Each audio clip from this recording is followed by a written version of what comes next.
Good evening. Hey, everyone, today. God is good and God is good all the time. My name is Sarah J. Spencer. I'm going to give you a little short news in the word on today. And first, we're going to start with, first, if I can put my glasses on. Okay, Affirmative Action, a mission program. I talk about this on Thursday, but I'm going to talk about it again, even though it's a dayline. I'm going to talk about it again. Supreme Court ruling of Affirmative Action, a mission program. So affirmative action policy increase workplace and education opportunity for people who are underqualified. Now history, affirmative action. It was like in March the 6th of 1961 when President John F. Kennedy issued executive order, which include a provision that governor contractors had taken affirmative action to ensure that applicant, are employed and employees are treated during employment without regardless of their race or their color. So intent on this executive order, was to affirm the government, commitment to equal opportunity, for all qualified persons. And to take position action, to strengthen effort to realize true equal opportunity for all. Now this executive order was superseded by executive order in 1965. So they had all these orders in place in 1965 and one in 1961. So a mission program, to act a process, accepting someone as a student at a school. So the act of allowing something for considering before the court the right of permission, to join or to enter a place of a group. That this admission program is a process accepting someone anywhere, so, like back in the 60s, we couldn't hardly enter, back in the 50s, we couldn't hardly enter in certain places without they had signs up there saying you can't enter. So like certain hospitals, clinic, any facility that you may try to enter, if this go through, it gonna be back like we was back in the 50s. You will not be allowed to enter certain places. Now this program allow you that you have the right to enter. What it sound like, we are going back in the 50s. That's what it sound like. All these different rules is coming back. These rules was in place like 1961, 1965. They was in place already. They're undoing all these rules that our ancestors had fight for years ago. So now we are not going back in time. Because that's what it sounds like, they're trying to bring us back in time. So many people will be green light. And that's what it sounds like. From enter, either a restaurant, a store, or schools, any kind of university, that's what it seems like. They're trying to limit, limit certain amount of colored people from going to certain places. And if you do that, you're going to lose out on your business of money if you don't want black people to spend money in your store. So that's something you have to think about. So we all should be able to enter in the place we chose to enter. Long as we behave, and long as we're not coming in there doing anything we're not supposed to, you should be able to enter. So all should be able to apply at any university, any school they chose to go to. These children gonna start getting involved. Like I said the other day when I put this out, these children gonna start asking questions. Okay, I applied for this school, mama. It seemed like I passed the test. What is the problem? Why I can't enter?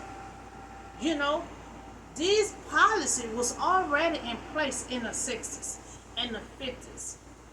But our generation, our ancestors had fight for, and they're being undo. So we are not living back in the 50s. So I want to restore affirmative action policy. It needs to be restored back. Because the last time it restored in 1961. 1965. We had different presidents, had came up with these policies to make sure, you know, everyone had the equal opportunity to go into any school they wanted to enter, into any places they go to, any hospital they need to go to. You know, so all of a sudden, all these policies is being undone.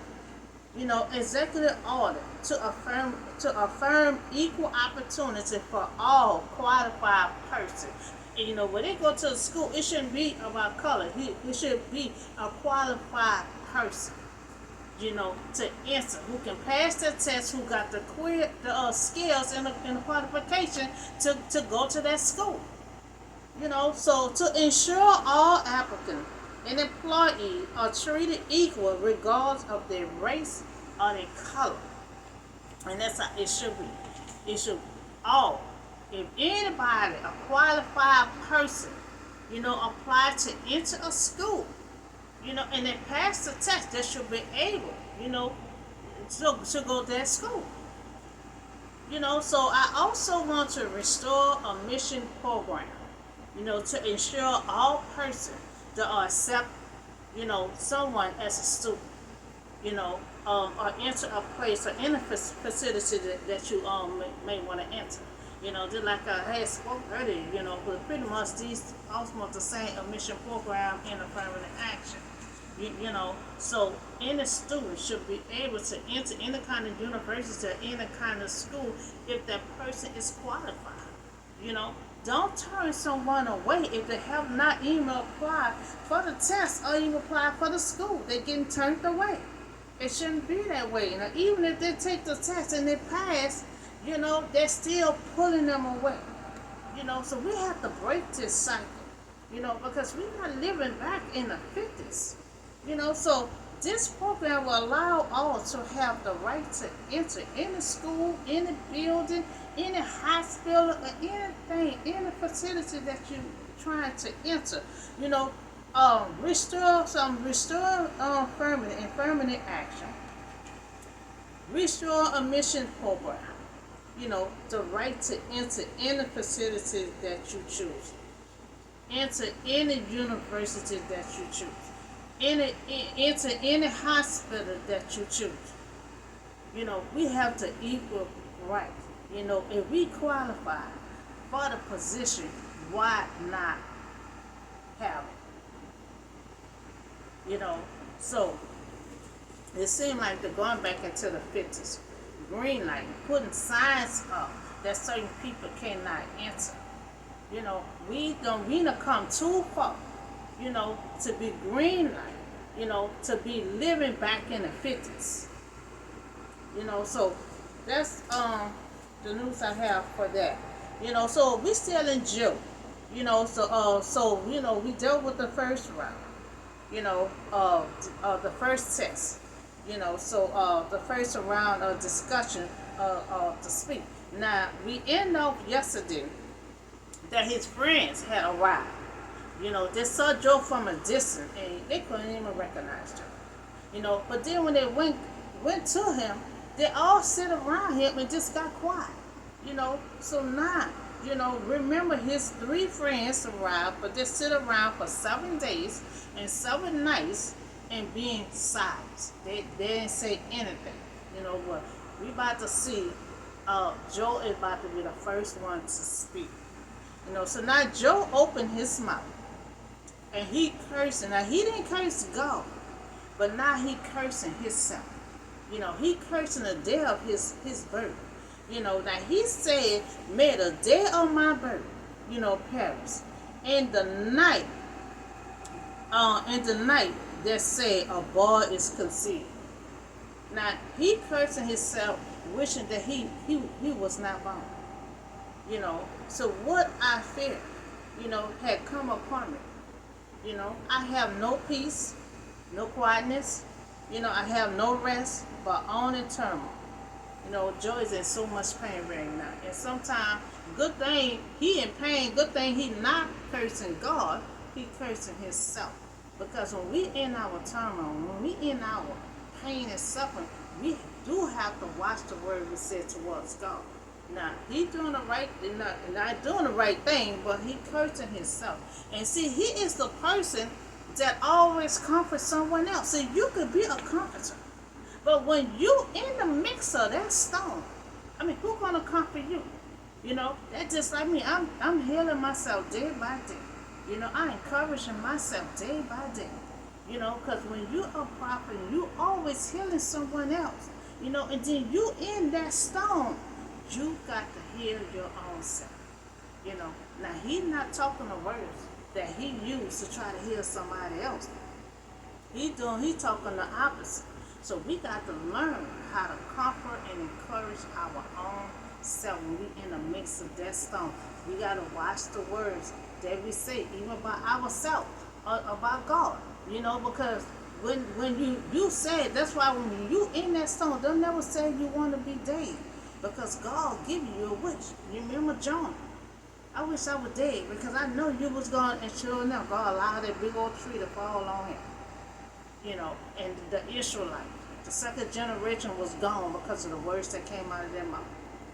That's why when I'm in my storm, I don't never wish that I was dead.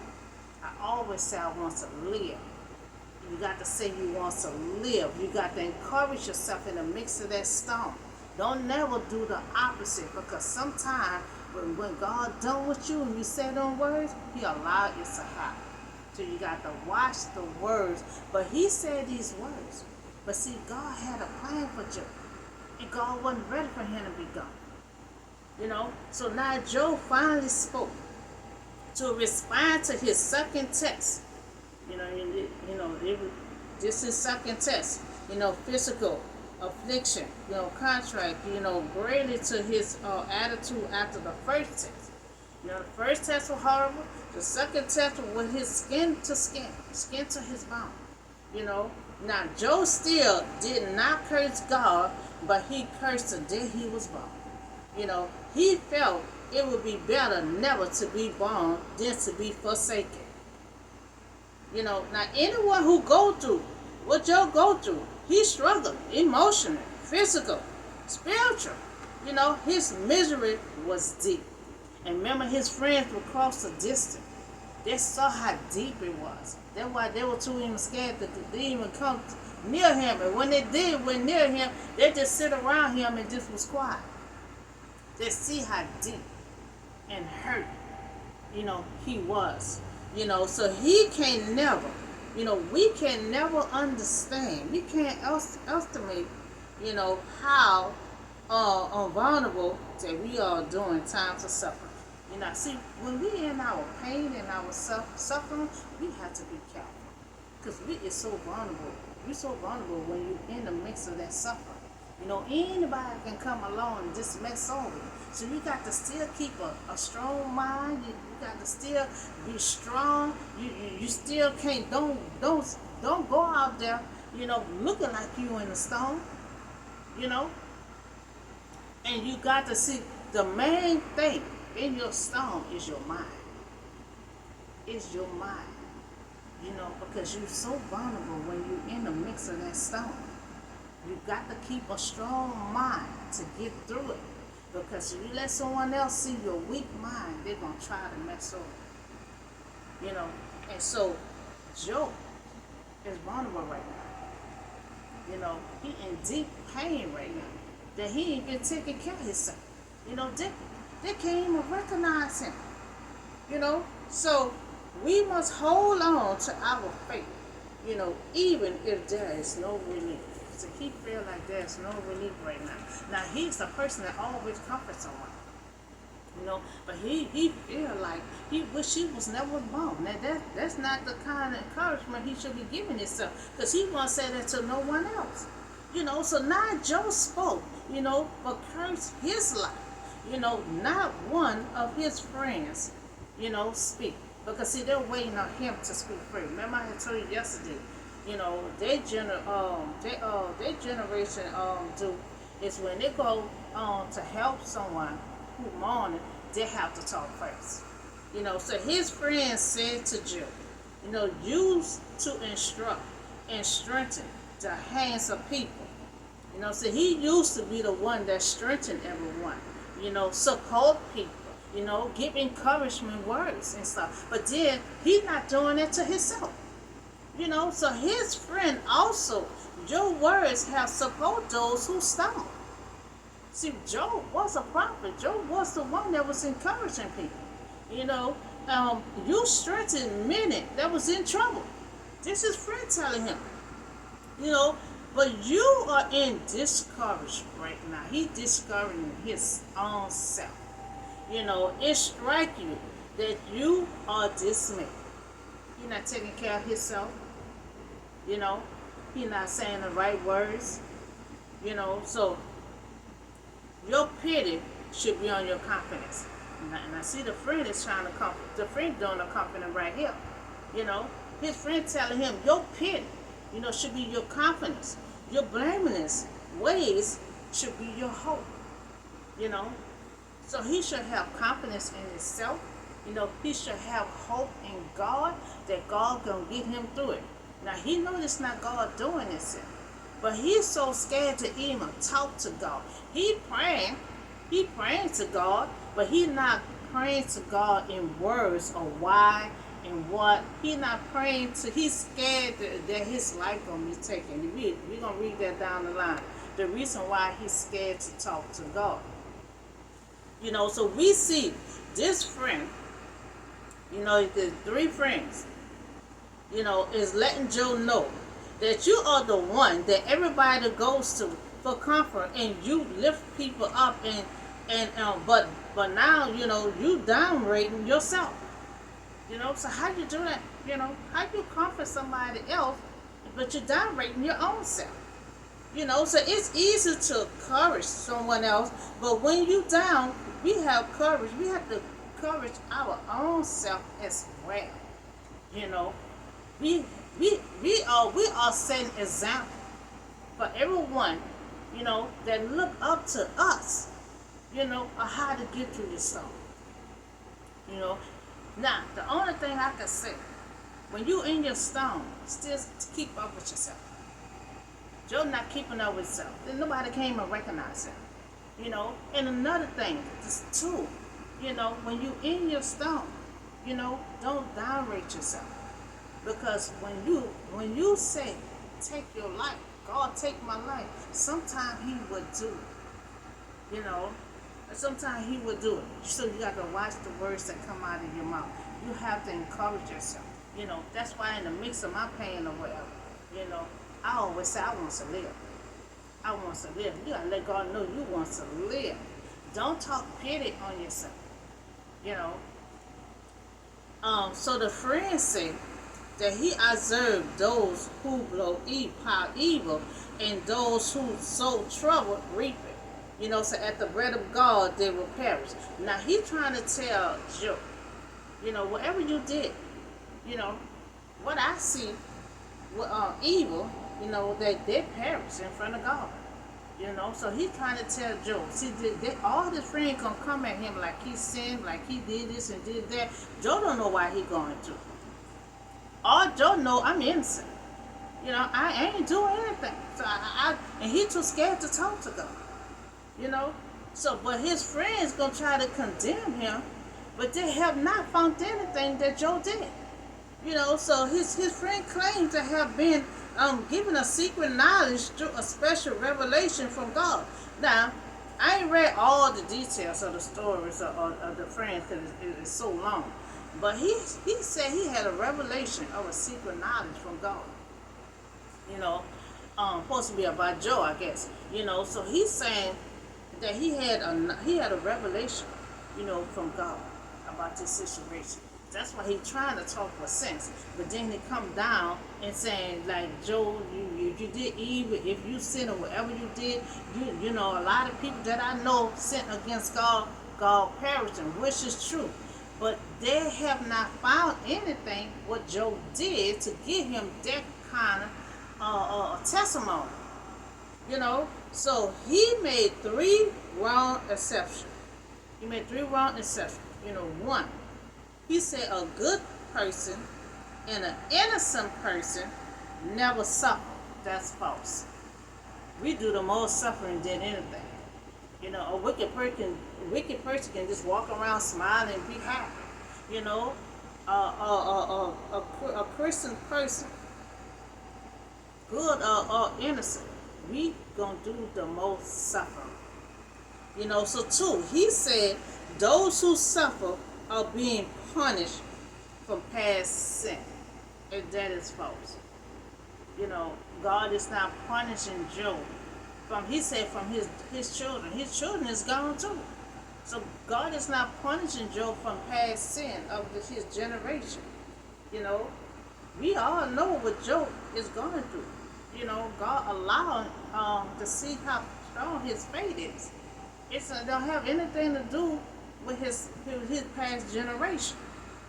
You know, so and three, because Job's suffering had done something wrong in God's eyes, you know, he wants Job to admit to his sin, you know, that his problem will go away. Now, he telling Job, if you admit your sin to God, God gonna remove all this away from you, and you won't be in the stone no more. But they coming up with all this here, but still they don't have what Job did. They just have an assumption of, if you said, you know, just go to God. But they don't have anything on Job that he did anything. You know, but they condemning him for wrongdoing. You know, so Job speak that he might have my request. Now this is the request. Now he feel like a laughing stock to his friends. You know, because he going through the storm. You know, and everybody laugh at you when you constantly keep on holding on to your faith. You know, they're gonna mock you. They're gonna do all that. You know, but Job feel like he a laughing stock of the world. You know, so now he about to give God a request. Job speak that he might have my request, that God will grant what I hope for. You know, that God would be willing to crush me. Now he want God to crush him. You know, he want to let loose of his hand and cut off my life. You know, so this is the words from Job. Job in so much pain. You know, so he want God to take his life. He said that's his request. You know, so he said my joy and religion pain that I've had not denied the words of the Holy One. You know, now Job have little strength. He have little strength right now. You know, and a little hope. You know, now he said, do I have any power to help myself now that success has been driven from him? You know, so all his power is gone. You know, all his children is gone. You know, so he have little strength. He barely getting around the house. You know, he must not be shaving or brushing his teeth, combing his hair, whatever, because the friends could not recognize him. You know, so he in deep sorrow right now. So he at a breaking point where, okay, God, I'm giving you this request right now, and I need you to just take my life. Just crush me. Just take my life. He said, I don't have no joy. You know, he said, I don't have anything. He said, I don't have the power. He said, he don't have the power to help himself. And I'm telling anyone that's in this song, you know I'm a witness. I'm in it. You know, when people see me down, you might know what's going on right now, because I still go out the door, still keep up with myself, and still have to go pay bills and do what I need to do and work. You know, keep up with yourself. You know, many days I don't have strength, you know, but I still keep on going. You know, but you got to pray to God, you know, to give you strength to keep on going. You know, don't feel like Job. You're giving God a request, because when he feel like he's done with you, he gonna take on your request. You know, but God got a plan for Job. God got a wonderful plan for Job. You know, and God, when God had give the devil permission to do what he did, that's when God had a plan for Job. Okay, devil, you're gonna do this here, you know, but God didn't tell them what he was gonna do. You know, Job suffering and pain, it's not gonna go in vain. You know, but you got to have hope, and you have to believe that God got a plan for your life. I know I'm in the mix of that myself. You know, it be waving back and forth, but I'm a prophet. I know how to counsel, encourage myself. You know, so in his grief, Job wanted to give in. That's what I'm telling y'all. Don't never give in. See the devil sent his wife at him and wanted him to give in, and he refused. He still was praising God. You know, when you in the mix, the devil gonna have somebody. He's doing that. Oh, you still reading that Bible? Oh, you still doing that? You ain't gonna get nothing out of it. Why is you still doing? The devil gonna have someone to come to you to try to distract you what you're doing. To try to get you mad with God. And that's what the devil tried to do. He tried to distract Job. But Job told his wife, "You foolish, you go sit over there." And he kept on praising God. We have, no matter how it look, we have to still be connected with God. We still have to pray. When somebody comes to you while you're reading that Bible, while you're still doing that, you still got to have confidence and say good things about God. And that's what Job did. No matter what or how he felt, he still had good things to say about God. God had a greater plan for Job. Job wants to give up.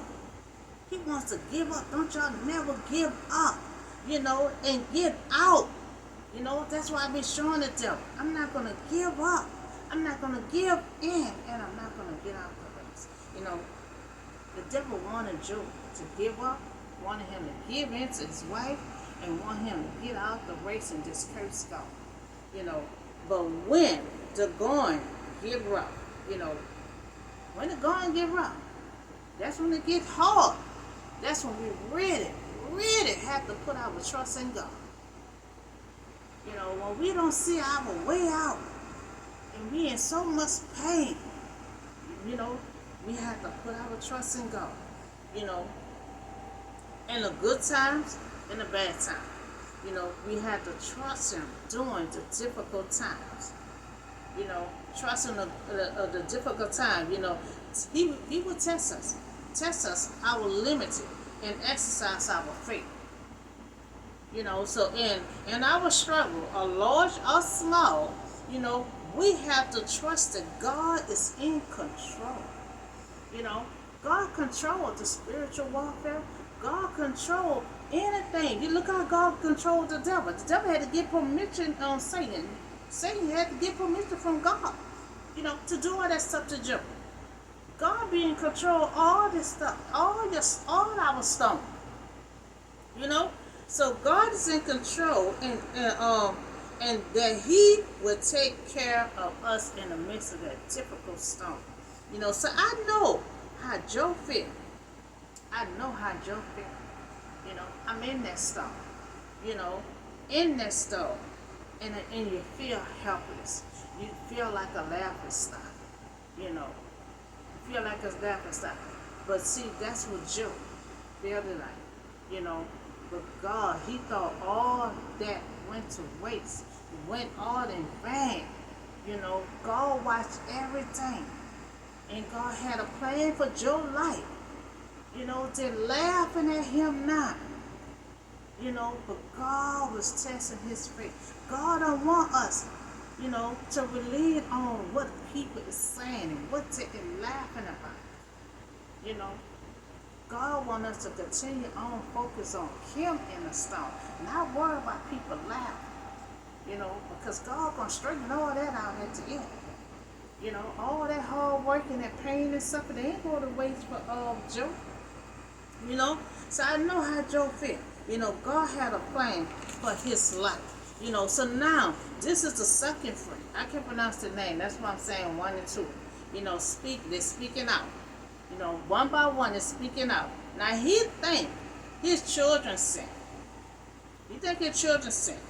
He said, give them over to the penalty of sin, but they're already gone. Satan had took them out. So in telling Job to seek God and plead with the Almighty, and telling him to ask the former generation and find out what their ancestors learned. Now, he's telling Job to go through all this here trouble. Now, There is constantly keep saying that Job. Now he's saying his children sin. He's saying, ask God about your generation. And sometimes in cases, sometimes it be that way sometime, but we know in this case it's not. Because sometimes you can be cursed by your last generation. But this not the case here. This not the case here. Job don't even know why he going through this here. So Job replied, God perform wonders, that cannot be fathomed. Miracles, that cannot be counted. And when he passes me, I cannot see him. So when he goes by, I cannot perceive him. So we see that Job are still praising God no matter what. And that's how we have to do. And you think about you're going through so much pain and suffering, it might pop up in your mind that you want to get loose. Don't do it. Don't do it. Because God is the only one who can get you out your stone. Your stone is only going to get worse. So you want to move God out the way, God going to turn you over to your enemies. And let them tear you up like lions. Like Samson. God told him, don't marry, don't marry that woman. He married that woman anyway. And that woman took his power, had cut all his hair off. And God sit there and watch. He asked God for strength one more time. And God gave it to him that one more time. And that was it. Because he did not obey the not to marry that woman. God knew that was going to happen. That's why he told him not to marry that woman. So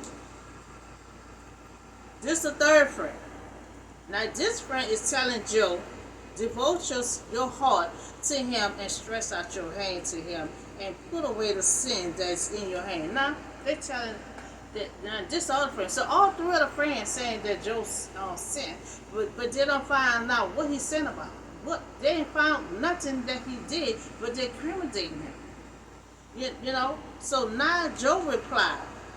Now Job feel like a laughing stock. Now he had all three of his friends come at him, condemning him a sin. But he's standing on his grounds because he said he's innocent. He have not done anything. So now Job feel like a laughing stock to my friends. That I called on God and he answered. Now he's still talking to God, but he's not questioning God about nothing that's going on.